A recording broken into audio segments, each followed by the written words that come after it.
Para sa mga mahilig sa kwentong aswang, subaybayan ang aming bagong channel, Aswang Diaries. Aswang Diaries. Pasukin ang mga nakakakilabot na mundo ng mga aswang. Aswang Diaries.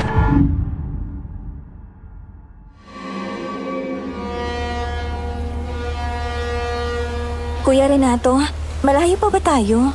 Ang alam ko medyo malayo-layo pa. Bakit? Nasasabi ka na bang makarating doon? Oo, kuya. Ngayon lang kasi ako makakapunta ron eh. Ako rin eh. Kahit si Nadinda at Rolando, ngayon lang din makakapunta sa Iloilo. Kuya, hindi na ba tayo babalik sa Maynila? Hindi ko masasagot yan. Sina Inay at Itay lang ang makakapagsabi niyan. Di ba silang nagdesisyon na doon na tayo manirahan sa Iloilo? Hindi ko alam, kuya eh. Pero parang kinakabahan ako. Bakit ka naman kinakabahan? Hindi ko rin alam, kuya. Paalis pa lang tayo sa bahay. Malakas ng kabog ng dibdib ko.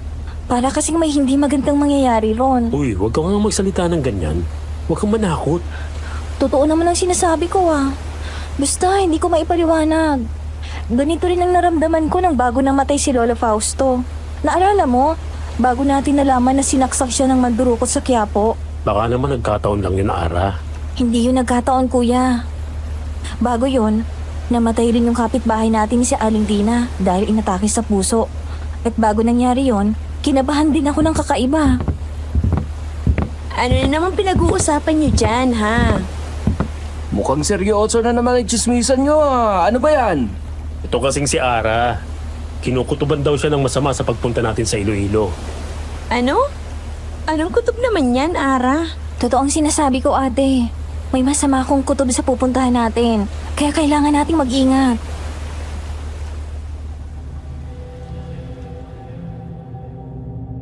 Magandang araw po sa inyo at sa lahat ng nakikinig dito sa Sitio Pangil. Itago niyo na lang po ako sa pangalang Ara. Gusto ko pong ibahagi ang istorya ng aming pamilya. Isang nakakatakot na engkwentro sa mga aswang noong taong 1963 sa probinsya ng Iloilo.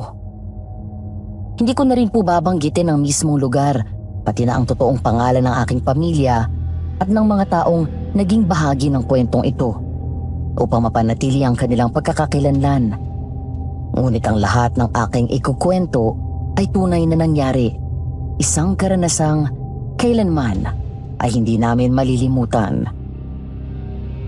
Nagpasya noon ang aming mga magulang na lisanin ang aming tinitirang bahay sa Maynila dahil sa matinding hirap ng buhay.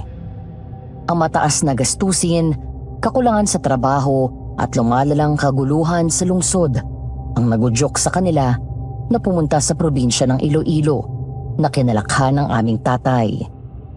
Isang lugar na mas tahimik at may mas maraming pagkakataon upang makahanap ng ikabubuhay.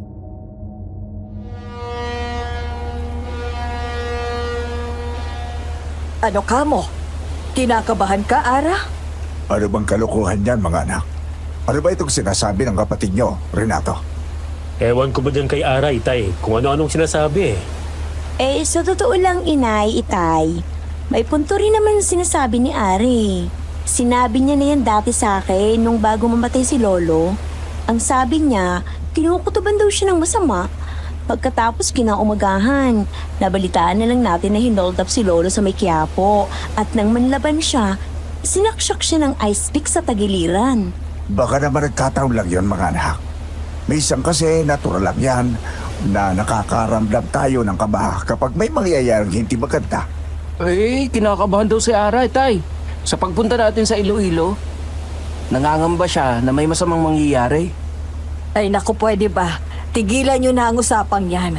Walang mangyayaring masama sa atin sa Iloilo. Tama ang nanay nyo. Doon ako lumaki at nagkaisip. Tahimik doon, mga anak. At walang masamang mangyayari sa atin. Ikaw naman, Ara, huwag ka na mag-isip ng kung ano-ano. Pero Itay, Anak, tama na. Ang mabuti pa, ayusin nyo na ang mga gamit ninyo.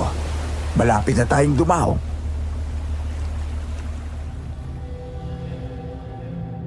Napakamot na nga lang ako sa ulo ko Kahit anong sabihin ko, hindi rin naman sila maniniwala sa akin.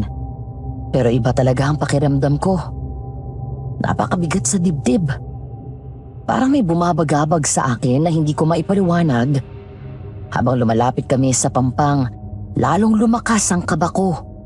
Hindi ko alam kung dala lang ito ng paglipat namin sa bagong lugar o mas may malalim pang dahilan.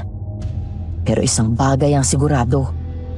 May paparating na dilubyo at hindi ko alam kung paano ko ito mapipigilan.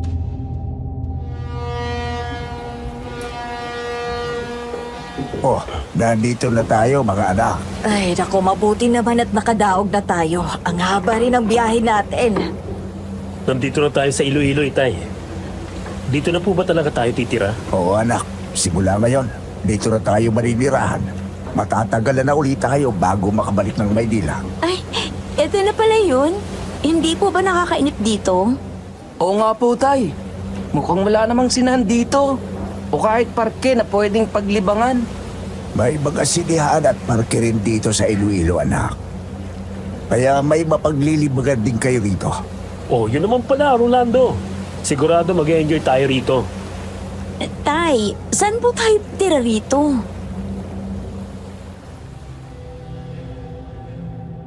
Sumakay kami sa kalesa papunta sa baryong aming titirhan.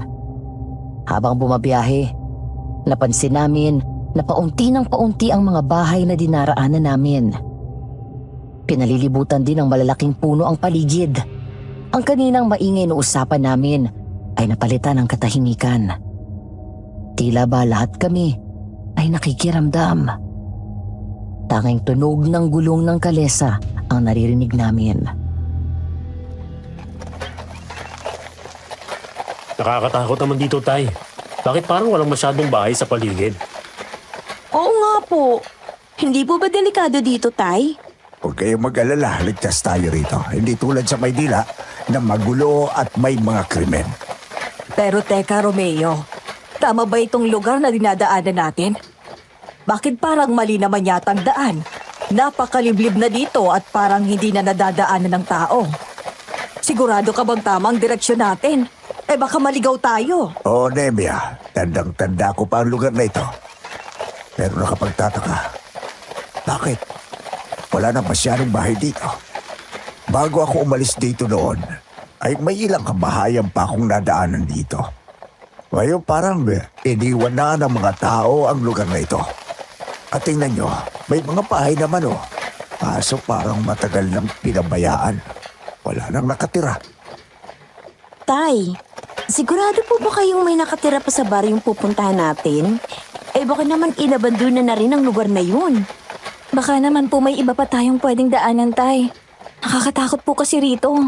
Parang may mga matang nakatingin sa atin. Ay, ang gana naman, Aray, eh. Kung ano-ano na namang iniisip mo. Wala namang nakatingin sa atin. Tingnan mo nga, oh. Halos wala nga mga bahay. At kung meron man, wala nang nakatira. Oo nga, Ara. Huwag mong takutin ang sarili mo. Baka naman guni-guni mo lang yung nararamdaman mong parang may nakamasid sa atin. Pero hindi ko rin maitatanggi. Parang may kakaibang pakiramdam nga ako rito. Ang tahimik masyado. Wala akong ibang naririnig kundi ang tunog ng gulong nitong kalesa. Baka pwedeng maghanap na lang tayo ng ibang daan, Romeo. Hindi talaga ako panatag sa lugar na ito eh. Ang bigat ng pakiramdam ko. Parang may kung anong bumabalot sa dinadaanan natin. Ano ka ba naman, Nemia? Mukhang dadala ka na ng mga kalokohan ng mga anak mo. Eh di na maaari ang gusto ninyo dahil malapit na tayo sa baryo. Wala nang ibang daan. Ito lang ang natatandaan kong ruta. Sa tingin ko, naninibago lang kayo sa katahimikan dito.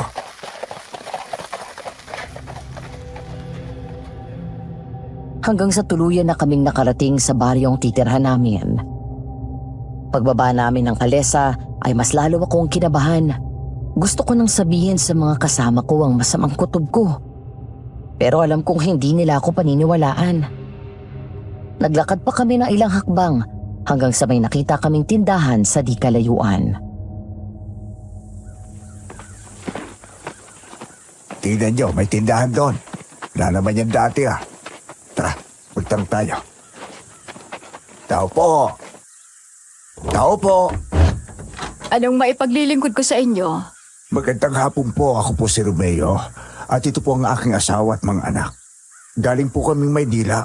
Hinahanap ko po kasi ang bahay ng mga Rosales.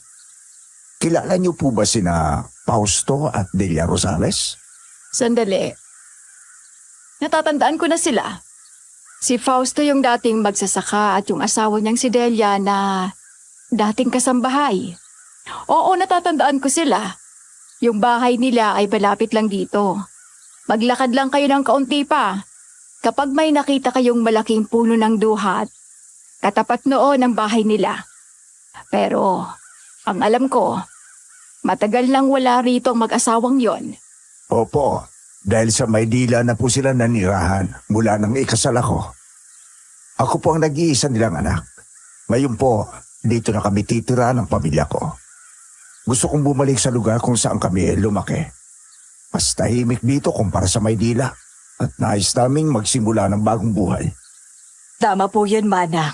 Mas gusto naming lumayo sa gulo sa lungsod at mamuhay ng simple. Ah, ikaw na ba yung anak nila? Hindi kita nakilala. Pasensya ka na at matanda na kasi ako kaya hindi na ako matandain. Pero, sigurado ba kayong dito kayo titira? Bakit nyo naman po nasabi yon? Ang baryong ito, hindi na tulad ng dati. Marami nang umalis rito. Kami na lang yata ng asawa kong natitira rito. Pati yung mag-asawa sa kabilang kanto. Kasi may gumagalang mga aswang dito. Nang marinig ko ang sinabi ng matanda, nangilabot ako. Sabi ko na nga ba, may hindi tama sa lugar na yun.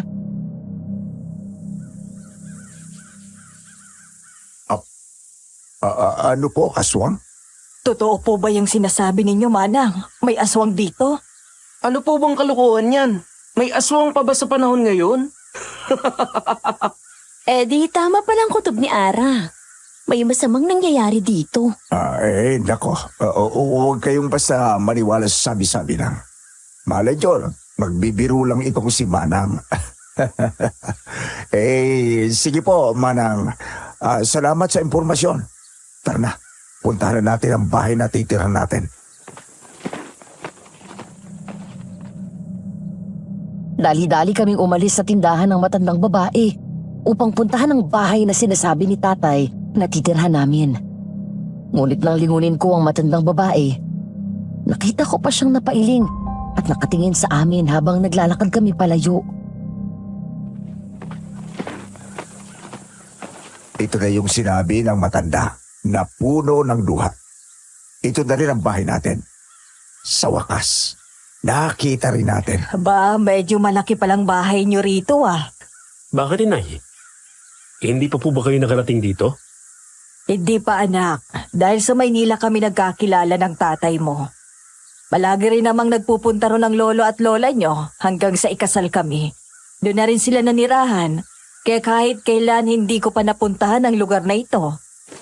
Mukhang maayos naman palang bahay na titirhan natin eh. Ang iniisip ko kasi ay bahay na gawa sa pawid o sa wali. Gaya ng mga karaniwang bahay sa probinsya. Pero ito, mukhang matibay at malaki. Konting linis lang yan at mas gaganda pa. Kaya tulong-tulong tayo maglinis. Baka pwedeng bukas na lang, kuya. Magpahinga muna tayo. Ang haba ng biyahe natin. Tapos parang ang bigat pa ng pakiramdam ko sa lugar na to. Para bang nakakapagod. Kahit wala pa tayong ginagawa. Umira na naman ang pagiging tamad mo eh. Ginaya mo pa si Ara na nakakaramdam ng kung ano-ano. Ang akin lang, mas mabilis nating malilinis yan kapag nagtulungan tayo. Tama ang kuya nyo. Mas gaganda ang bahay na yan kapag nalinisan natin. O ano pang hinihintay ninyo? Pasok na tayo. Oh, Ara, bakit wala ka na namang kibo dyan? May gumugulo na naman ba sa'yo? Hindi talaga ako mapanatag, ate. Pakiramdam ko, nasa paligid lang ang panganib. Anong panganib? Yung sinabi ng matanda na may aswang? Nako, huwag mong pansinin yun. Naniniwala ako sa mga kutob mo, pero pagdating sa aswang, hindi mo ako mapapaniwala dyan hanggat hindi ko nakikita. Sa tingin ko, nananakot lang ang matandang yon kaya niya sinabi yun. Pero hindi ka ba nagtataka, ate? Sa mga nadaanan natin kanina, at dito mismo sa baryong to, walang tao. Baka tama yung sinabi ng tendera na may aswang nga rito, kaya walang tumatagal. Kung totoo yung sinasabi mo, bakit hindi pa rin umaalis dito yung matanda at ang asawa niya? At saka, sabi niya kanina, bukod sa kanila, may isa pang mag-asawang nananatili rito. Ibig sabihin, ligtas pa rin dito. Kasi kung hindi, umalis na rin sana sila, di ba? Pero sino kaya yung mag-asawa na yun, no? Makikilala rin natin sila pagdaan ng mga araw. Kaya halika na, pumasok na tayo. Baka hinahanap na tayo ni tatay.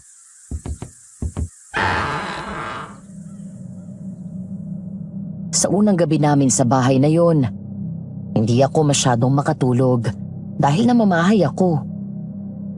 Tahimik ang paligid at tanging huni ng mga kuliglig at kaluskos ng mga dahon sa labas ang naririnig namin.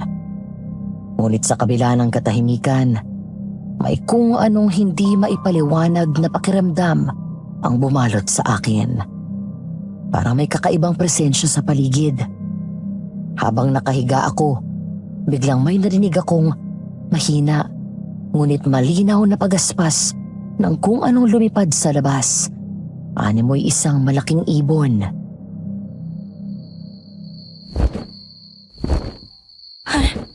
Ano yun? Parang may lumilipad sa labas. Ate! Ate, gising! Gumising ka! Ano ba, Ara? At bakit mo ako ginigising? Ate, may lumilipad sa labas! Ano na naman yan, Ara? Baka nananaginip ka lang. Ate, hindi ako nananaginip. Hindi nga ako makatulog eh. Pakinggan mong mabuti. Ayun o, ate. Di ba? Parang isang malaking ibon na lumilipad. Oo nga, no. At parang paikot-ikot siyang lumilipad sa labas ng bahay. Ate, hindi kaya yan yung sinabi ng matanda na aswang? Hindi ko alam. Pero nakakatakot yung pagaspas ng pakpak. Parang mandadagit. Halika na, gisingin natin sina Kuya Renato at Rolando.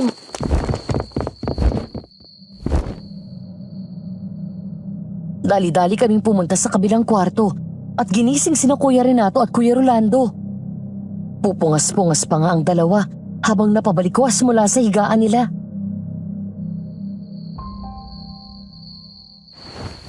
Oh, anong kailangan nyo? Bakit to kami kinising? Ano ba yan? Inaantok pang tao eh. Ano bang problema? May narinig kami ni Ara sa labas. May kung anong malaking ibon na lumilipad at parang pinaliligiran ng bahay. Ano? Ibon? Baka naman uwak lang yun. Baka naman paniki lang yan na lumilipad. Hindi kuya. Nakakapangilabot yung pagaspas ng pakpak. Baka yun ang aswang. Sus! Hanggang ngayon ba naman aswang pa rin ang iniisip ninyo? Ang mabuti pa, bumalik na kayo sa kwarto nyo at matulog na kayo. Tama na yung aswang-aswang na yan. Merong aswang kuya. At yun ang narinig namin ni Ate Linda. Si nanay yun ah. Bilis, punta natin. Dali-dali namin pinuntahan ang kwarto ni nanay at tatay. Nang buksan namin ang pinto, nakita naming umiiyak si nanay habang mahigpit na nakayakap kay tatay. Tila takot na takot. Anong nangyari, Nay? Bakit kayo sumigaw? May nakita akong nakasilip sa bintana. Ano? Nasaan? May nakita raw ang nanay niyo. Malaki at mapupulang mata na nakasilip sa bintana. Iisa na siya kaya bumangon siya sa kama. Pero nung napatingin daw siya sa siwang ng bintana, may nakita raw siyang nakakatakot na mga mata. Nakatitig mismo sa kanya. Hindi kumukurap, parang nanunood at nagmamasid. Diyos ko, aswang yun, tay. Anong sinabi mo, anak? May narinig kaming lumilipad sa labas ng bahay. Kaya ang hinala ni Ara, aswang yun. Baka aswang ang nakita ni Inay. Baka kanina pa tayo minamanaman ng kung anong nilalang ng dilim. Teka lang. Baka naman pagod lang kayo kaya kung ano-anong nakikita nyo. Hindi pa natin alam kung ano talaga yon. Kaya wag muna kayong maghinala na aswang yun. Pero paano kung totoo? Paano kung talagang may masamang nilalang sa labas? Para makasiguro, ay lakas loob na binuksan ni na Kuya Renato at Kuya Rolando ang bintana. Ngunit Wala namang tao ah. Tsaka wala naman akong naririnig na pagaspas ng pakpak. Baka nananaginip ka lang, inay. Hindi ako maaaring magkamali. Aswang talaga yon. Sabi niyo nakakatakot at nanlilisik ang mga mata. Tapos narinig din namin na may lumilipad. Malakas ang kutob ko na aswang yon. At hindi lang yun basta nagmamasid sa atin. May binabalak yun. Tama si Ara. Aswang nga yun. Aswang yung sumilip sa bintana. May aswang nga rito sa nilipatan natin. Totoo ba yung sinasabi niyo? Opo, itay. Dinig na dinig namin ni Ara yung pagaspas ng pakpak. Di kaya manananggal yun? Ayan na naman kayo eh. Tinatakot nyo lang ang mga sarili nyo. Malay ba natin, baka hayop lang yung nakita ni nanay. Baka pusa lang yun o guni-guni lang yan. Bago pa lang tayo rito, kaya posibleng namamahay lang din si nanay. Hindi yun pusa. Iba ang mata ng pusa. At iba ang mga matang nakita ko. Sige na, tama na yan. Matulog na kayo ulit. Renato, isara mong mabuti ang mga bintana, ha? Kayong tatlo naman, lagyan nyo ng asin ang bawat sulok ng bahay. Pati na rin ang mga bintana at pinto. Kung aswang mang yung nasa labas. sinunod namin ang utos ni tatay na lagyan ng asin ang bawat sulok ng bahay. Si Ate Linda at Kuya Renato ay abala sa paglalagay ng asin, habang si Kuya Rolando naman ay tila walang pakialam sa nangyayari. Hindi ko naman siya masisisi. Hindi naman talaga siya naniniwala sa aswang. Lumipas ang magdamag nang wala na kaming narinig na lumilipad sa labas, kaya nakatulog na rin kami. Kinaumagahan ay napabalikwas ako ng bangon nang may marinig ako sa labas.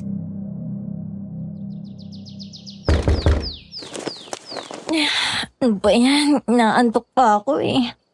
Sino bang kumakatok ngayon? Dahil tulog pa si Ate Linda at tila walang ibang nagbubukas ng pinto, ako na ang bumangon at binuksan iyon. Sino po kayo? Ano pong kailangan nyo? Magandang umaga sa inyo, Iha. Ako si Calixto at ito naman ang asawa ko, si Barbara. Nakatira kami malapit lang dito. Kayo ba mga bagong lipat? Opo, bagong lipat po kami rito. Sabi na nga ba nakita namin kayong pumasok sa lumang bahay na yan kahapon. Kaya naisip namin na bagong lipat kayo dyan. Nandito kami ng asawa ko para salubungin kayo. Heto nga at nagdala kami ng kaunting pagkain. Meron kaming dalang batchoy, mainit-init pa. Pasensya na, Iha, kung umagang-umaga ay nanggugulo kami. Ay sa baryong ito, bihira lang kasi ang mga bagong dumarating. Kaya natutuwa kami nagmalaman na may bagong pamilya na nakatira rito. Sandali lang po. Tatawagin ko lang po ang mga magulang ko. Maghintay na lang po muna kayo rito sa labas. Tumango naman ang dalawa habang ako ay nagpunta sa kwarto ni nanay at tatay. Ginising ko sila para ipaalam na may mga bisita kami. Nay! Tay, gising na po. May mga tao po sa labas. Oh anak, gising ka na pala. Sino ka mong nasa labas? May mga bisita po tayo. Mga kapitbahay daw po natin. Kapitbahay. Baka sila yung sinabi ng tendera na bukod sa kanya at sa asawa niya, may isa pang mag-asawang nakatira rito. Pero bakit naman ang aga-aga nilang pumunta rito? Hindi natin alam pero mabuti na rin makilala natin sila para may makausap naman tayong ibang tao rito. Tay, sigurado po ba tayong dapat natin silang kausapin? Parang wala po kasi akong tiwala sa kanila eh. Ano na bang masama kung makipagkilala tayo sa kanila, anak? Baka naman mabait sila. Hindi tayo dapat agad manghinala. Ewan ko po, Tay. Pero may kung anong bumabagabag sa akin nang makausap ko sila kanina. Ay, naku anak. Palagi ka nalang ganyan. Huwag ka munang manghusga sa kapwa hanggat hindi pa natin lubos na nakikilala ang mga tao rito. Mahirap na mabuhay rito nang walang kakilala. Mabuti pa. Labasin na natin sila, Nenya. Hindi ko maipaliwanag. Pero may kakaiba akong nararamdaman sa dalawang bisita na hindi ko pa mawari kung ano. Lumabas si nanay at tatay ng kwarto upang harapin ang mga bagong dating. Magandang araw. Sino sila? Magandang araw sa iyo, Ginoo. Ako si Calixto at ito naman ang asawa kong si Barbara. Mga kapitbahay niyo kami. Nakita namin kayong dumating kahapon, kaya nalaman naming may bago kaming kapitbahay. Nagpunta kami rito upang bigyan kayo ng kaunting pagkain. Gusto rin namin kayong makilala para magkaroon kami ng mga bagong kaibigan. Wala na kasing ibang nakatira rito kaya sabi kaming magkaroon ng kapitbahay. Ay, ikinagagalak namin kayong makilala. At maraming salamat. Nag-abala pa kayo. Masaya rin kami na may mga bagong kapitbahay. Salamat sa inyong pagbisita. Malaking bagay ito para sa amin. Oo nga. Kahit paano ay may kakilala na kami rito. E di kayo lang pala nakatara rito. Wala na talagang ibang tao sa baryo? Kami na lang na mag-asawa. Kasama ang mag-asawang matanda na may-ari ng tindahan doon sa kanto. Naku, masusugit ang mga yon. Lalo na yung matandang lalaki. Mainitin ang ulo. At kahit simpleng tanong mo lang, nasusungitan ka na. Kaya nga hindi na lang kami bumibili roon. Sa bayan na lang kami bumibili ng mga kailangan namin. Ganun ba? Kahapon na ba nung magtanong kami, hindi naman kami sinungitan. Maayos naman nakipag-usap sa amin yung matandang babae. Pero yung matandang lalaki ay hindi namin nakita.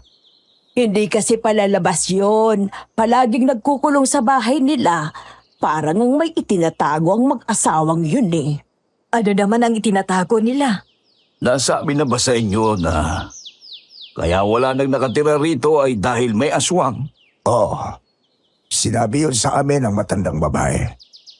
Na aswang daw ang may kagagawan kung bakit wala na halos nakatira rito sa baryo. Mag-ingat kayo sa kanila dahil ang hinala namin ng asawa ko ay sila mismo ang aswang. Ano? Sila? Ang mag-asawa? Ang aswang? Oo. Dahil isang gabi habang pauwi kami ng aking asawa galing sa bayan, nakita namin ang mag-asawang yun na nagmamadaling pumasok sa bahay nila. Pero ang nakapagtataka, duguan ang damit ng matandang lalaki at parang may dala silang mabigat na mga bagay na nakabalot sa itim na kumon. Nang matanaw nila kami, agad nilang isinara ang pinto at wala kaming narinig ni anumang ingay sa loob. Diyos ko, anong ibig sabihin nun? Ano kayang nasa loob ng kumot? Hindi namin alam. At hindi rin namin gustong alamin dahil baka kung ano pang mangyari sa amin. Pero mula noon, mas lalo kaming nag-ingat. Hindi na kami bumibili sa tindahan nila. Hindi na rin kami lumalabas ng bahay kapag 10 oras na ng gabi. Totoo ba yung sinasabi nyo? Kagabi nga itong asawa kong si Nemia ay may nakita roon nakakatakot ang mga batang nakasilip sa bintana ng kwarto namin. Ang mga anak naman naming babae ay nakarinig ng malakas sa pagaspas ng pakpak na lumilipad sa labas ng bahay. Totoo ang sinasabi ng asawa ko. May nakita ko nakasilip sa siwang ng bintana. Malalaki at mapupulang mga mata. Nakakatakot talaga. Kaya nga napaiyak ako kagabi. Kung ganon, hindi lang pala kami ang may kakaibang karanasan sa kanila. Hindi kaya minamanmanan na nila kayo? Dahil kayo ang gusto nilang gawing biktima. Ano? Ay, Diyos ko. Hindi pala kami ligtas dito. Kung minamanmanan nila kami, baka kami nang susundilang biktimahin. Romeo, anong gagawin natin? Huwag muna tayong manghusga kung wala pa tayong matibay na ebidensya. Pero hindi rin natin dapat ipagsawalang bahala ang mga nangyayari. Kailangan maging maingat tayo. Kanina pa tayo nag-uusap dito sa labas. Hindi nyo ba kami papapasukin sa loob? Para man makita namin ang loob ng bahay ninyo.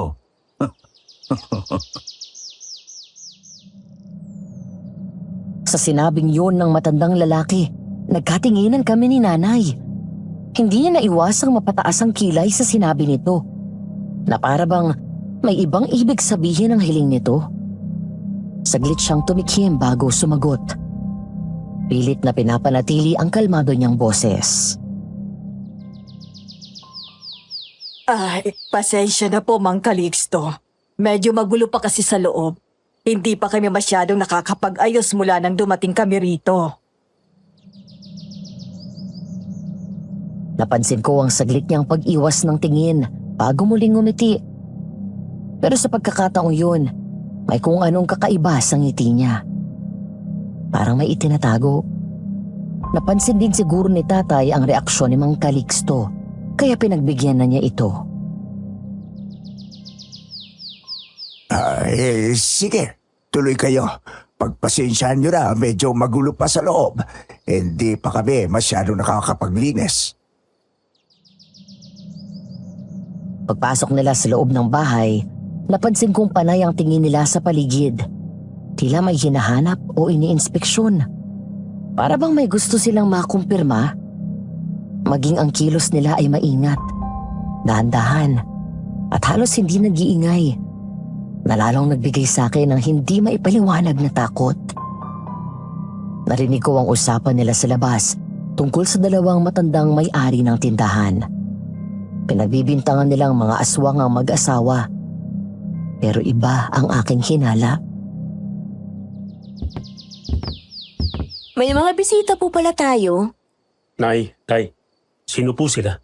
Mabuti at nising na rin kayo. Sila ang mga bago nating kapitbahay. Sina Mang Calixto at Aling Barbara. Nakita raw nila tayong bagong lipat dito kaya lumalaw sila at nagbigay ng pagkain. Ang dami niyo palang anak. Ang gaganda at gagwapo. Nako, salamat po. Ikinagagalak din po namin kayong makilala. Ako po si Linda. At ito naman po si Kuya Renato ko. Itong pangit na to, si Rolando. At ito naman ang bunso namin, si Ara.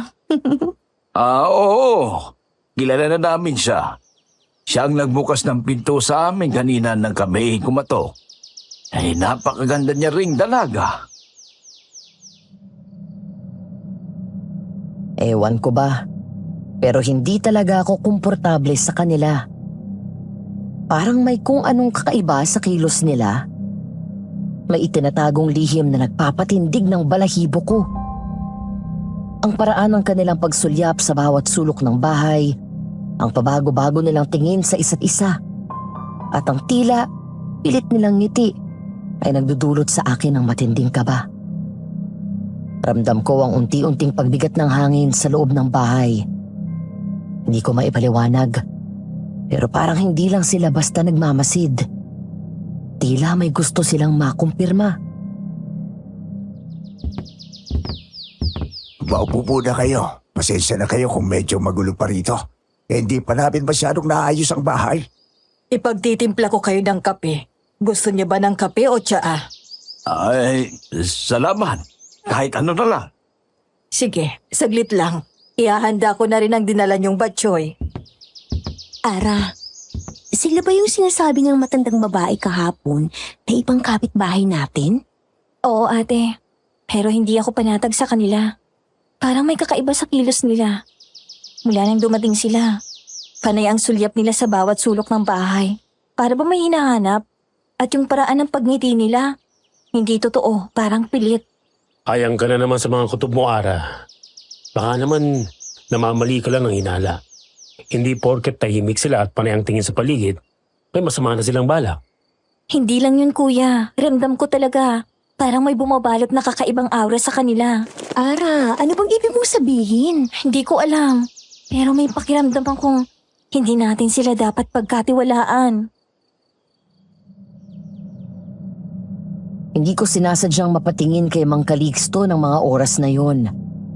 Sa hindi inaasahang pagkakataon, nahuli ko siyang nakatitig sa amin.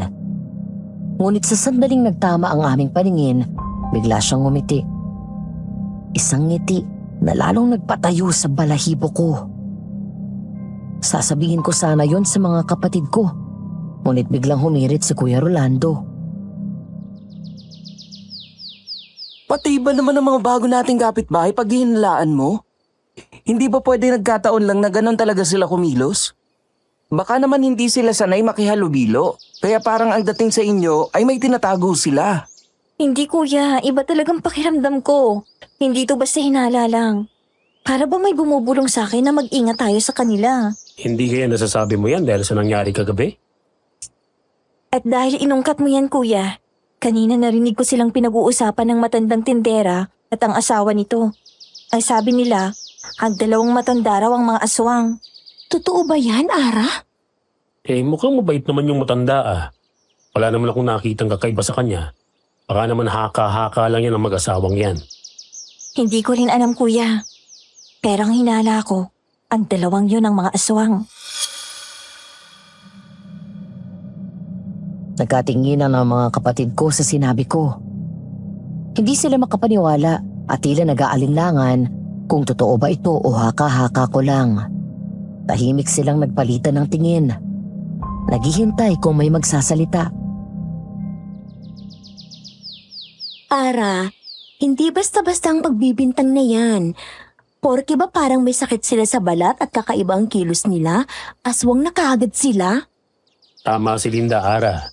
Hindi tayo pwedeng basta mag-akusa ng walang matibay na basihan. Paano kung mali ang hinala mo? Eh sila rin naman Pinagbibintangan nila yung tendera at ang asawa nito na aswang. Pero wala rin naman silang ebidensya. Kung tutuusin, mas marami pa akong napapansing kakaiba sa kanila kaysa dun sa sinasabi nilang mag-asawa. Pwede ba? Wala na ba kayong ibang pag-usapan kundi aswang? Tigilan nyo na yan.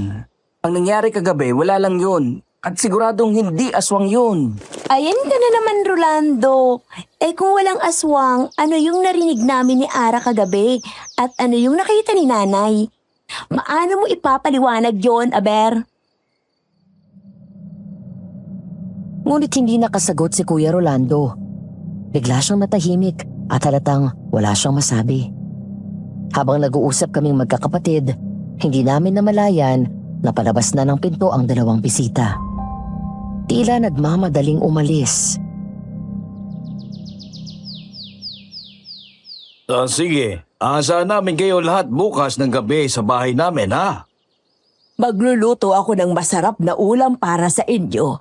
Sige, tutuloy na kami. Muli, ikinagagalak namin kayong makilala. Pag-alis ng mga bisita, agad naming tinanong si Nanay kung ano ang napag-usapan nila. Tay, ano po yung narinig namin na aasahan nila tayo sa bahay nila? Iniimbitahan nila tayo sa bahay nila bukas ng gabi, anak. Gusto raw nila tayong makilala ng gusto. Nasabi rin namin ng nanay niyo na balak namin magtayo ng negosyo sa bayan. At alam niyo ba, may negosyo rin pala sila roon. At gusto nilang makipagsosyo. Sa tingin ko, magandang ideya yon, hindi ba? Para hindi na tayo nahirapan sa pagsisimula. Kung makakahanap tayo ng maayos na kasosyo, mas mapapabilis ang pag-unlad natin dito. Isa pa, mabait naman silang kausap at mukhang handa silang tumulong sa atin. Pero bakit ka naman agad pumayag, Romeo? Lalo na sa pagbunta natin sa bahay nila. Hindi pa natin sila gaanong kilala. At saka ibang pakiramdam ko tungkol sa kanila. Ano naman ang pakiramdam mong yan, Nemya? Basta, hindi ko mawari kung ano. Pero para bang mabigat ang loob ko sa kanila. Parang hindi totoong sinasabi nila sa atin. Kahit pa nagbigay sila ng pagkain at palagi silang nakangiti, may kung anong kakaiba sa kilos nila. Para bang may itinatago sila o may ibang pakay sa atin na hindi nila sinasabi. Pati pala ikaw, Nay. May masama rin kutob sa kanila. Ako rin po. Unang kita ko pa lang sa kanila, hindi na ako mapalagay. Aba, talagang nahawa ka na sa kutob ng bunso mong anak, ha, Nemya? Nakakaya naman sa mag-asawa kung hindi tayo sumipot sa panyaya nila. Wala namang mawawala kung pagbibigyan natin sila, hindi ba? Baka naman nagkataon lang na ganun ang kilos nila. Huwag tayong basta magpapadala sa idala ng walang sapat na basihan. Di ba sinabi ko na sa inyo yan? Eh, ano pong gagawin natin?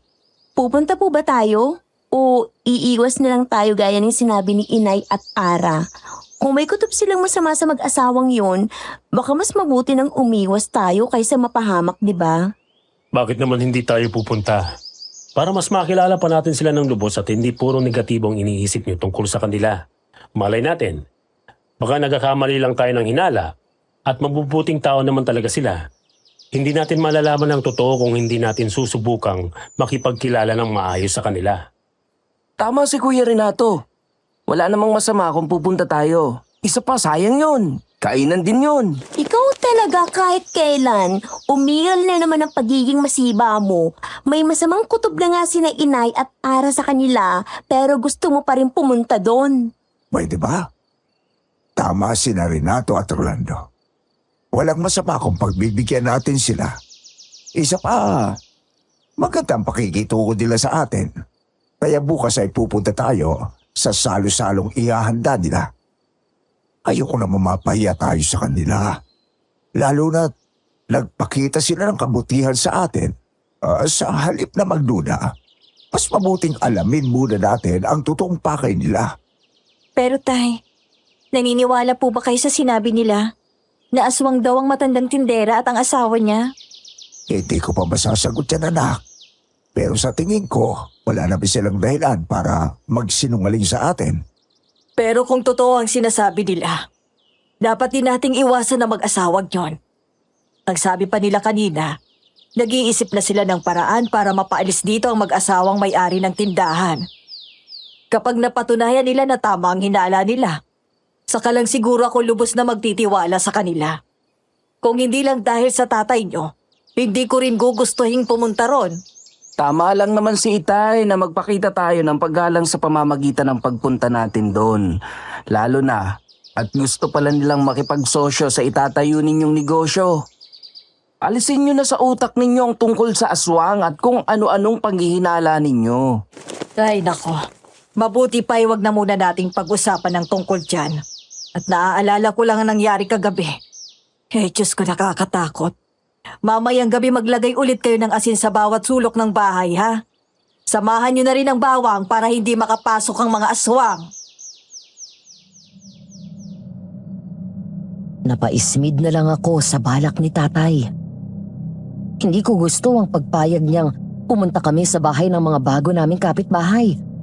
Pero anong magagawa ko? Hindi ko naman pwedeng hayaan silang pumunta roon nang sila-sila lang. Kaya kahit labag sa loob ko, susunod na lang ako. Kinahaponan lumabas ako ng bahay para magpahangin nang mapansin kong may isang matandang lalaki na nakatingin sa bahay namin. Sino kayang matandang yun? Tahimik lang siyang nakatayo sa di kalayuan. Tila may iniisip habang pinagmamasdan ng aming bahay. Hindi ko alam kung dapat ba akong lumapit o magmatsyag na lang muna sa malayo. Pero hindi ko mapigilan ang sarili kong magtaka. Mukha naman siyang mabait. Maamo ang kanyang mukha. Pero may bakas ng pag-aalala sa kanyang mga mata. Lumapit ako sa kanya at nagtanong.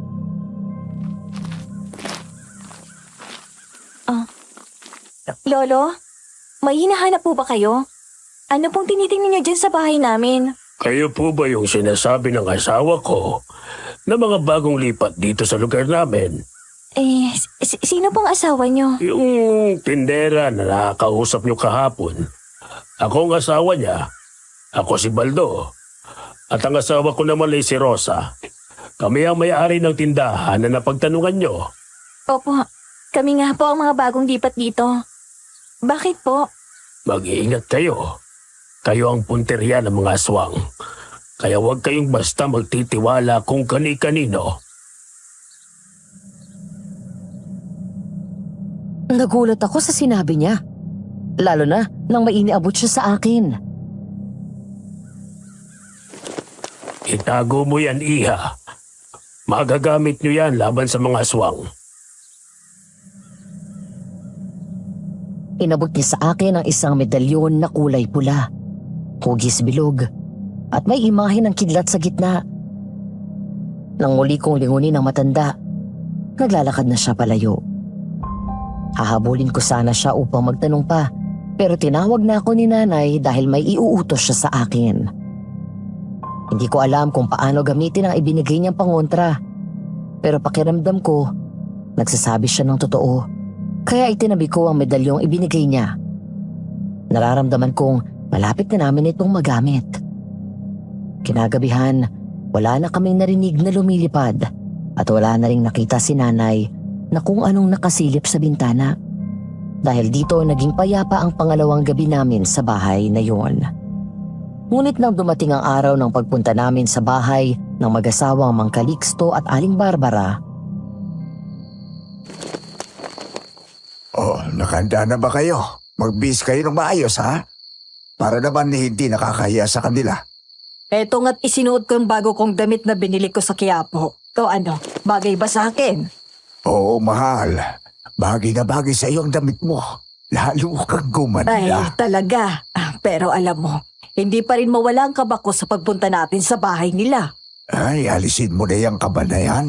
Walang magyayaring masama ron. Mukha naman silang mabubuting tao. Kaya wala kang dapat ipangamba. Mas mabuti pa, tawagin mo na ang mga anak natin. Baka hinihintay na tayo ron. Oo na, tatawagin ko na. Pero mahal, hindi ka ba nagtataka kung bakit alas 9 ng gabi nila tayo pinapupunta sa bahay nila? Hindi ba masyadong gabi na yan para sa hapunan? Eh, ano naman ang masama kung alas 9 ng gabi?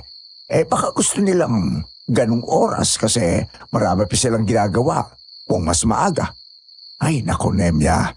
Pati ba namang oras kini-question mo? Ay, nako. Tara na nga.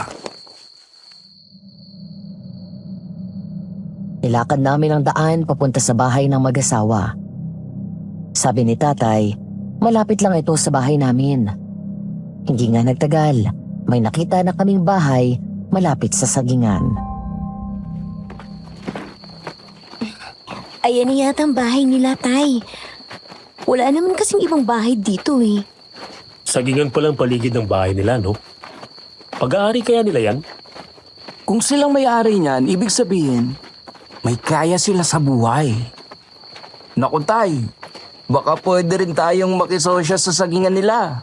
Malay nyo, hindi lang negosyo sa bayan na magkaroon tayo, baka pati sa pagsusupply ng saging ay pasukin na rin natin dahil sa kanila. Tingnan mo, Ara. Malaki ang bahay nila, di ba? Mas malaki pa kaysa sa bahay natin. At ang ganda rin ng pagkakayari. Mukhang matibay at matagal lang nakatayo. Oo, ate. Pero mabigat pa rin ang pakiramdam ko. Lalo na makita ko ang lugar na to. At saka, wala ka bang naaamoy, ate? Naaamoy? Teka. Oo nga, no. Parang may kakaibang amoy. Ang sangsang. Amoy na parang nabubulok na karne. Saan kaya nanggagaling yun? Ano na naman ang pinag-uusapan niyo dyan? Wala ka bang naaamoy, Rolando? Anong naaamoy, ate?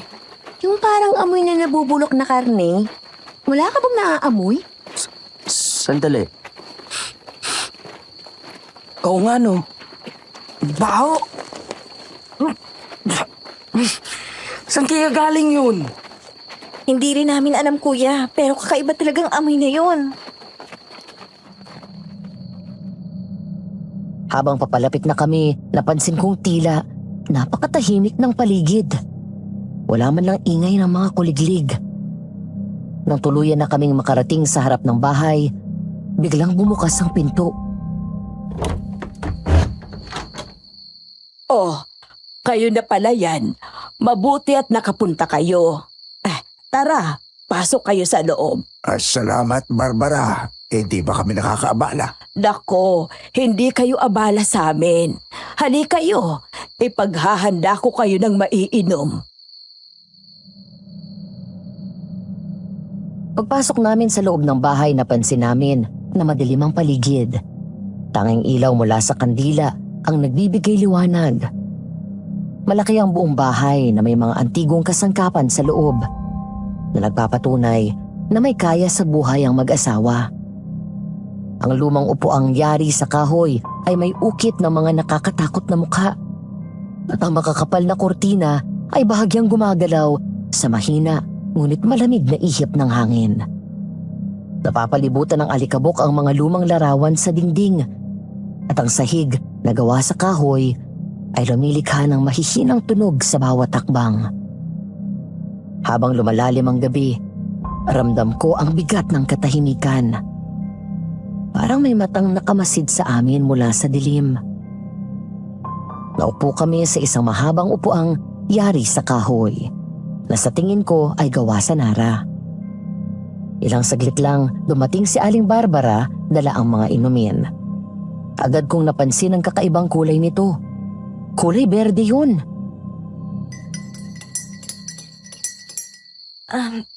Aling Barbara, ano pong inumin to? Bakit po kulay berde? Yan ba? Special na tsaaya na gawa sa malunggay at ilang piling halamang gamot. Napakabuti niyan sa katawan, nakaka-relax at nakakapagpasigla. Tikman nyo. Magandang inumin yan bago kumain. Kaya sige, inumin nyo na habang mainit pa. Maya-maya lumabas si Mang Calixto at lumapit sa amin. Malapad ang kanyang pagkakangiti. Magandang gabi sa inyo. Mabuti at nakarating kayo sa bahay namin. Tamang-tama at kumpleto kayong pamilya. Mas magiging masaya ang gabing ito.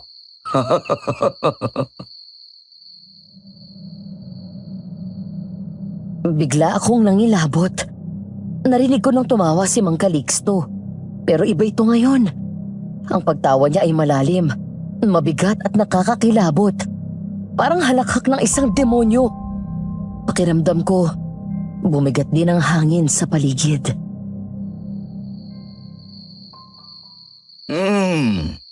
Hindi nyo ba naamoy? Ang bango. Ang bango ng gabi, hindi ba? Ano bang sinasabi mo, Calixto? Naamoy? Wala na ba akong naamoy na mabago? Sa katunayan, Calixto, iba ang naamoy ko. Masangsang. Parang nabubulok na karne.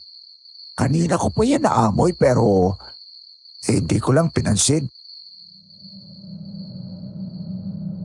Nagulat ako nang makita kong biglang nawalan ng malay si Nanay, Kuya Renato at Ate Linda. Isa-isa silang bumagsak sa sahig.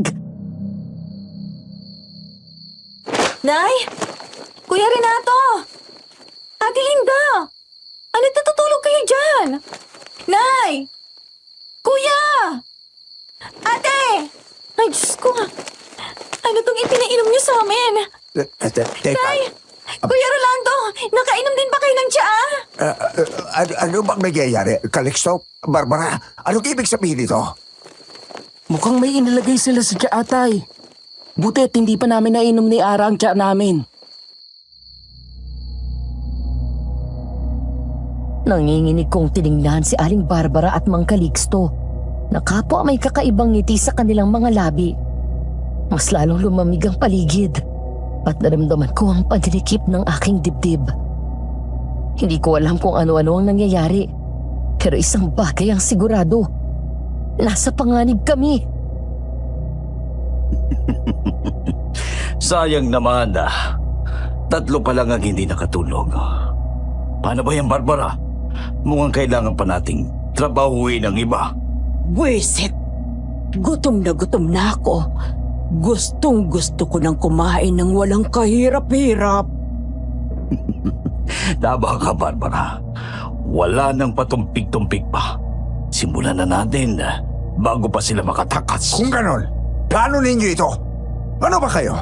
Bakit yung ginagawa ito sa pamilya ko? Tay, binilaan ko na kayo. Pero hindi kayo nakinig sa akin. Tama ang hinala ko. Silang mag-asawang mga aswang. Ano? Aswang sila, Ara? Oo! Kami ang gumagalang aswang dito sa baryo.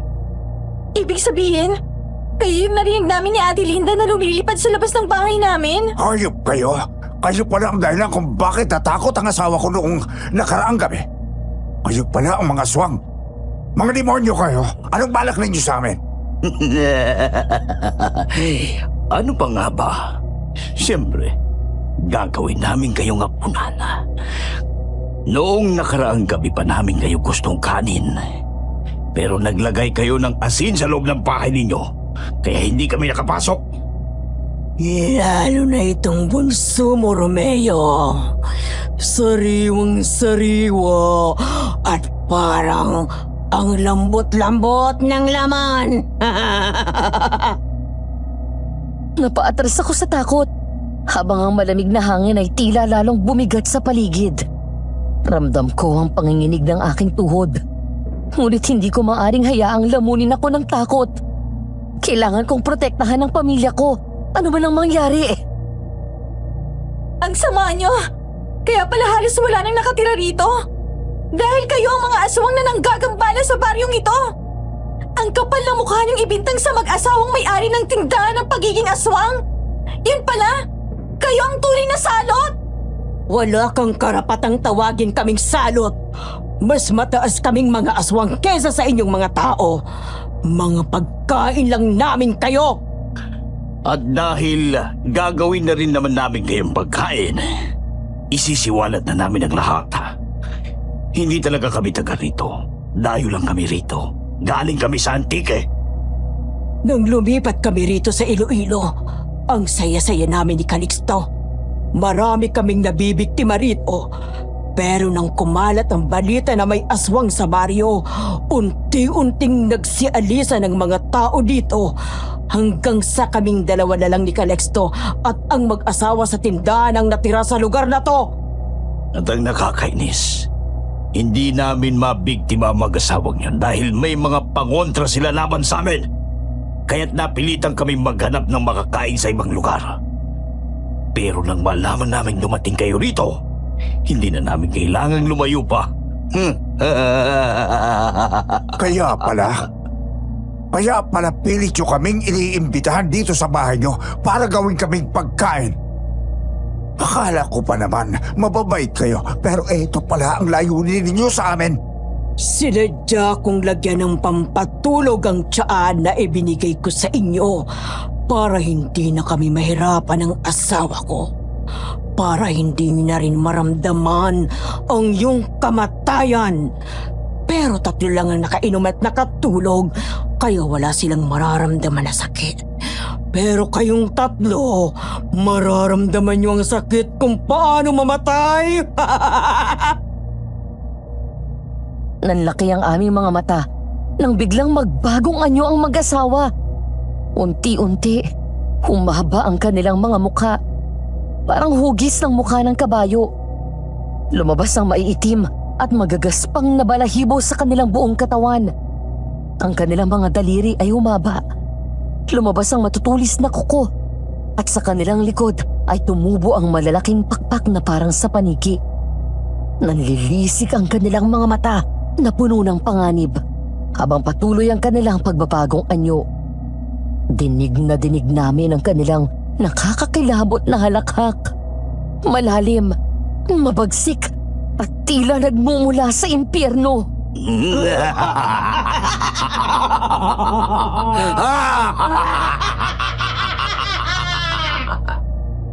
Inilabas nila ang matutulis nilang ngipin at mula sa kanilang hininga ay sumingawang nakakasulasok na amoy ng napubulok na laman.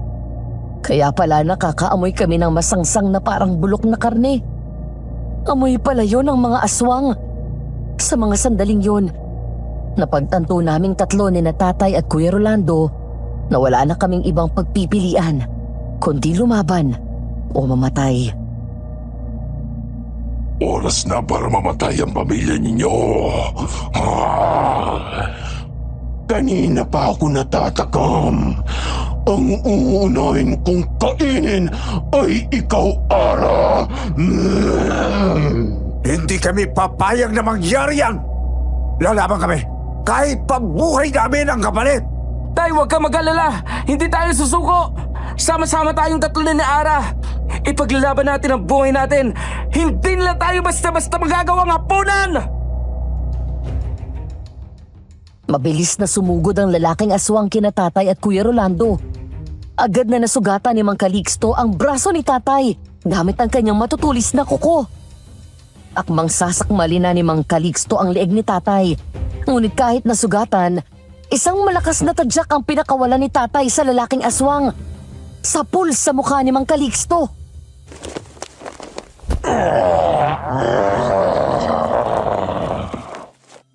Akala mo siguro masasakmal mo ako, no? Sa susunod na atakihin mo ako, tatadyakan ko ulit ang mukha mong hayop ka! Naunahan mo lang ako, pero hindi ka makakaisa sa susunod. Sige! Subukan mo lumapit! Itataan ako sa dibdib mo itong lanseta ko! Saan galing ang laseta mo? Bakit meron ka niyan, anak? Binigay lang to sa akin ng kaibigan ko, Itay. Ginagamit ko lang photo of protection sa sarili ko. Akala mo ba ay matatakot ako sa lanseta mo? Hindi ako tatalaban yan. Walang ano-ano. Biglang dinagit ni Mang Calixto si Kuya Rolando at dinala sa labas ng bahay. Sa sobrang pagkabigla, nabitawan niya ang hawak na lanseta. Tay! Ara! Tulong! Dinagit ako ng aswang! Rolando! Anak! Ibaba mo nga na kung halimaw ka! Kuya Rolando! Bitawan mo siya! Wala naman palang binatbatang tatay at kapatid mong pulpol. Hoy, Calixto! Tapusin mo nang magtamang yan! Ako naman ang bahala rito sa isang ton! Huwag na huwag mong gagalawin si Ara! Tay! Huwag po kayo mag-alala! Kaya ko ang sarili ko! Iligtas niyo po si Kuya Rolando! Pero anak, Magtiwala po kayo sa akin, Tay! sige anak! May tiwala ako sa'yo!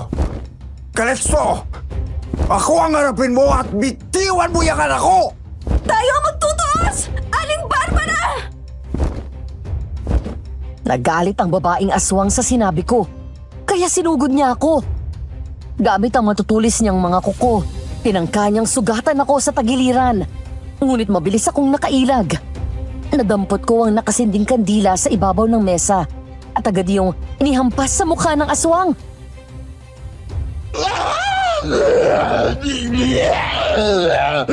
Walang iyo kang babae ka!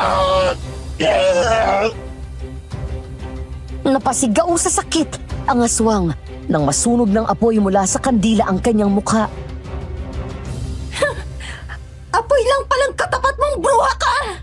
Kapag nahuli kita, dudurugin ko ang lahat ng buto mo sa katawan! Subukan mo! At nang hindi lang ang mukha mong sunugin ko! Samantala, iwinasiwas naman sa ere ng aswang na si Calixto, si Kuya Rolando at akmang ibabagsak sa lupa. Bitawan mo akong aswang ka! Kapag ibinagsak kita sa lupa, siguradong bali-bali ang buto mo! Hoy, Calixto! Ako ang harapin mo! Bitawan mo ang aking anak! Nang lingunin ni Mang Calixto si tatay, nanlaki ang mga mata nito nang makitang may hawak siyang kahoy na nakabalot sa tela at nag-aapoy. Sinimulan niyang sunugin ang mga puno ng saging sa sagingan. Anong ginagawa mo? Huwag mong sunugin ang sagingan namin!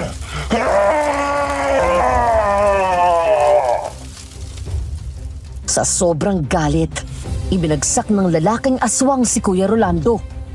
Mabuti na lang at bumagsak siya sa mga tuyong dahon ng saging na naipon sa gilid ng bahay.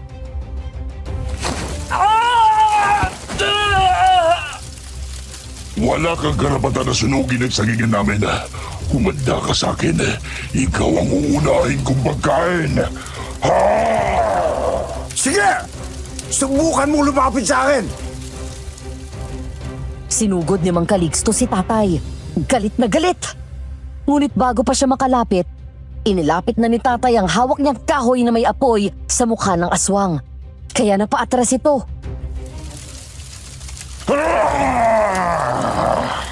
Ano? Takot ka sa apoy, no?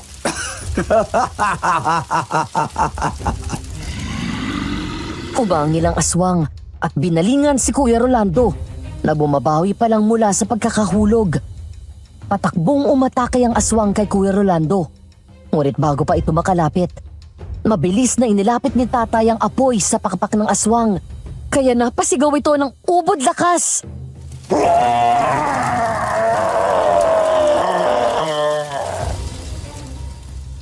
Samantala, nagpapatuloy pa rin ang laban ko sa aswang na si Aling Barbara. Muli niya akong inatake at sa pagkakataong yon, nakabawi siya. Gamit ang matatalas niyang kuko. Nasugatan niya ako sa balikat, kaya nabitawan ko ang hawak kong kandila at namatay ang nakasinding apoy. Nakita kong umagos ang dugo mula sa sugat ko. Lalo itong nagpagana sa halimaw.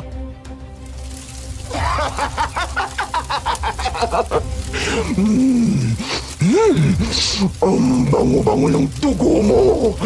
Lalo akong natakam sa'yo. Hindi mo matitikman ang dugo ko, aswang! Tingnan natin. Babawi sana ako, pero sadyang napakabilis ng aswang. Bigla niya akong sinunggaban, kinubabawan at sinakal sa leeg. Hayop ka! Wala ka ng kamala. Gustong-gusto na kitang kainin. Akmang sasakmalin na niya ang leeg ko nang... Hindi ako papayag na lapain mo ang anak ko!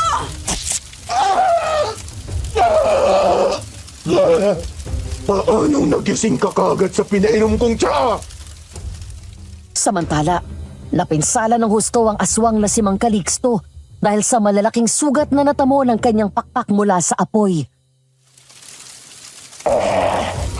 Pagbabayarin ko kayo sa ginawa ninyo sa akin. Kahit nahihirapan ang aswang, dinambahan nito si Kuya Rolando at pinagkakalmot ang mga bahagi ng katawan ni Kuya, lalo na ang dibdib at braso. Pumapalag si Kuya Rolando pero masyadong malakas ang halimaw. Tulong, itay! Magmasdan mo kung paano ko gugutay-gutayin ang katawan ng anak mo. Tigilan mo ang anak ko! Halimaw ka! Dali-daling tumakbo si tatay palapit sa aswang at gamit ang hawak niyang kahoy na may nakasinding apoy, inihampas niya ito sa mukha ng halimaw. Hindi niya ito tinigilan hanggang sa maglulupasay ito sa lupa.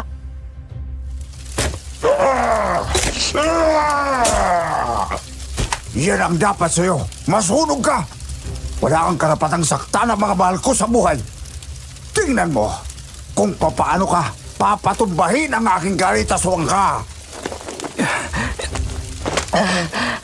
Akala ko, katapusan ko na, itay. Ayos ka lang ba, anak? Halika. Tulungan mo akong paghigantihan ng aswang na to. Hindi niyo ko basta-basta mapapatay. Mga hangal! Gamit ang natitirang lakas, mabilis na tinabig ni Mang Calixto ang kahoy na may apoy na hawak ni tatay. Kaya nalaglag yun sa lupa. Agad na nakabawi ang aswang at nagawang sugatan si tatay sa braso gamit ang matatalim nitong kuko. Oh! Itay! Samantala sa loob ng bahay, kinarap namin ni nanay ang aswang na si Aling Barbara. Nagising na si nanay mula sa ipinainom na pampatulog ng babaeng aswang. Hindi mabisang ginawa mong pampatulog, bro ang aswang! Kaya nagising ako kaagad. Maya-maya lang ay magigising na rin ang dalawa ko pang anak. Hindi kaya magtatagumpay na mag-asawa! Bisit talaga kayong mag-iina. Sa tingin mo, may laban kayo sa amin ng asawa ko? Wala kayong kalaban-laban. Mga ordinaryong tao lang kayo. Mga mahihinang nilalang. Hindi nyo alam kung anong klaseng kamatayan ang naghihintay sa inyo. Wala kayong kawala!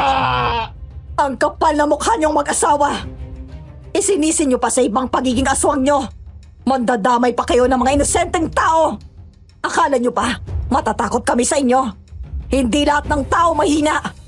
At hindi lahat ng tao papayag na apihin ang mga tulad yung mga alagad ng demonyo! Kung iniisip niyo na basta na lang namin ibibigay ang buhay namin sa inyo, nagkakamali kayo! Lalaban kami hanggang sa huling hininga namin! Kung ganon, ihanda nyo ng sarili mo sa pinakamalupit na kamatayan. Hindi nyo alam kung sinong kinalaban nyo. Isa-isa kayong mamamatay at wala kayong magagawa para pigilan kami ng asawa ko. Simula pa lang to, ang pamilya nyo ang magiging hapunan namin ngayong gabi! Muling inilabas ni Aling Barbara ang matutulis niyang mga kuko at handa na kaming atakihin nang maalala ko ang medalyon na ibinigay sa akin ng matandang si Mang Baldo. Nailagay ko nga pala yun sa bulsa ko. Agad ko itong kinuha at itinapat sa aswang. Subukan niyo kaming lapitan! At titiyakin ko makakabalik na kayo sa impyerno kung saan kayo nararapat! Nang makita yon ng aswang, napaatras siya. Nakita kong nagliwanag ang medalyon. Isang nakakasilaw na liwanag ang lumabas mula roon. At sa bawat sandali, lalong lumalakas ang liwanag na nagmumula sa pangontra. Halos matupok ang balat ni Aling Barbara sa tuwing natatamaan siya ng liwanag. Napasigaw siya sa sakit. Hawak-hawak ang mukha niyang unti-unting nalulusaw.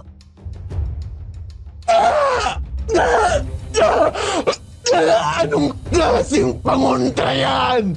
Ang pangontrang to, ibinigay sa akin ng isa sa mga pinagbibintangan niyong aswang. Si Mang Baldo, ang asawa ng matandang babaeng may-ari ng tindahan. Kaya pala hindi niyo sila mabiktima dahil meron silang pangontra na gaya nito. Mas lalo ko pang nilapit sa kanya ang medalyong pangontra. Pilit niyang tinatakpan ang kanyang mukha. Ngunit lalo lamang siyang napapaso. Nagpupumiglas siya. Animoy nilalamon ng liwanag. Hanggang sa unti-unti siyang bumagsak sa sahig. Nangisay sa matinding sakit at tuluyang nawalan ng buhay. Tapos na po, Nay. Natalo na po natin ang aswang. Oo nga, anak. Pagpasalamat tayo sa matandang nagbigay sa'yo ng pangontrang yan. Pero hindi pa tapos ang laban. Buhay pa ang asawa niyang si Mang Calixto. Naririnig ko ang boses niya sa labas, kasama ang tatay at Kuya Rolando mo. Tara anak, tulungan natin sila. Pero sina Kuya Renato at Ate Linda, hindi pa rin po nagigising. Huwag kang mag-alala, magigising din sila mamaya. Ako nga nagising eh. Ang mahalaga ngayon ay mailigtas natin ang tatay at ang kuya mo. Lumabas kami sa bahay at nakita nga namin si Mang Calixto. Sinasakal sa magkabila niyang kamay sina tatay at Kuya Rolando. Mahina talaga kayo mga tao. Tingnan ninyo. Nagawa ko pang maisahan kayong mag-ama. Hayop ka! Bitawan mo ang anak ko! Bitawan mo kami ng tatay ko, demonyo ka! Bitawan mo ang mag-aama ko! Anong ibig sabihin nito?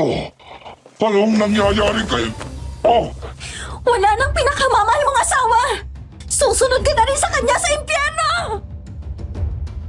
Inilapit ko sa halimaw ang dala kong pangontrang medalyon at kitang-kita namin ni Nanay kung paano ito nagliwanag sa gitna ng dilim. Nang makita yun ni Mang Calixto, agad niyang inalis ang kamay sa pagkakasakal kina tatay at Kuya Rolando.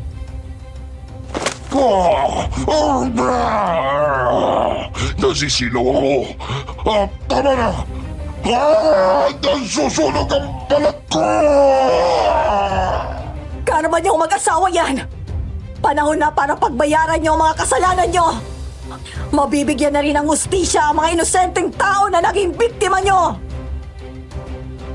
Hindi nagtagal, nagkikisay ang aswang at bumagsak sa lupa.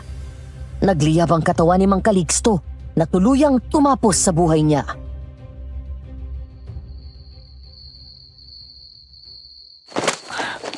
Romeo, Rolando, ligtas na kayo! Patay na ang aswang! Itay, kuya! Mabuti. At ligtas din kayo. Salamat sa pagligtas niyo sa amin. Lalo ka na, Ara. Kung hindi dahil sa iyo at sa medalyong yan, makawala na tayong lahat ngayon. Saan mo ba nakuha yan, anak? Ibinigay po sa akin to ni Mang Baldo, yung asawa ng matandang babae na may-ari ng tindahan. Siguro alam nila na nasa panganib tayo, kaya binigyan nila tayo ng pangontra. Ang mahalaga, nagwakas na ang kasamaan ng mga aswang. Hindi na nila magagambala pa ang sino man. Hindi pa rin ako makapaniwala. Tapos ng bangungot na to. Ngayon, naniniwala na ako na may aswang. Kung hindi pa natin nakaengkwentro ang mga aswang, hindi ka pa maniniwala, kuya. Pagkatapos ng lahat, nagising na rin sina Kuya Renato at Ate Linda. Natakang-taka kung anong nangyari. Nang sabihin namin sa kanila ang naging engkwentro namin sa mag-asawang aswang, hindi sila makapaniwala.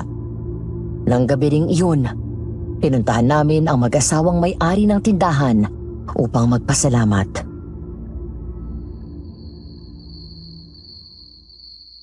Maraming salamat po sa pagbibigay niyo sa akin ng pangontra. Kung hindi po dahil dito, baka napahamak na kami ng pamilya namin. Walang anuman, Iha. Dapat lang talaga na magwakas na ang mga kasama ng dalawang yon. Matagal na silang namimirwisyo rito. Kaya nga umalis na ang mga tao sa baryo. Hindi nila kami malapitan dahil nga sa mga hawak naming pangontra sa aswang. Kaming mag-asawa ay dating mga manunugis ng aswang. Ngunit dahil matanda na kami, hindi na namin kayang makipaglaban pa sa kanila. Kaya ang mga pangontra na lang namin ang nagsisilbing proteksyon laban sa kanila.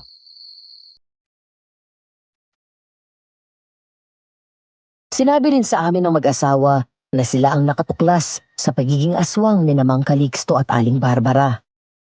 Ang lahat daw ng ikinuwento ng mag-asawang aswang sa amin ay puro kasinungalingan. Siniraan lang daw sila ng mga ito upang palabasin na sila ang masama. Buhat noon naging tahimik na ulit ang baryo at wala ng aswang na gumagala. Naging payapa na rin ang buhay ng aming pamilya at namuhay kami roon ng may kapanatagan at walang pangamba. Ngayong pareho ng pumanaw sina tatay at nanay at may kanya-kanya na ring pamilya ang mga kapatid ko. Hanggang ngayon tuwing naaalala namin ang nangyari, bumabalik pa rin sa isip namin ang nakakakilabot naming karanasan sa mga aswang. Sana ay nagustuhan niyo ang aking kwento. Kayo ba ay nakaranas na rin na makakilala o makaengkwentro ng aswang? Gaya ng nangyari sa amin? I-share niyo naman dito sa channel na ito para mabasa rin. Muli, maraming salamat sa pakikinig. Lubos na gumagalang, Ara.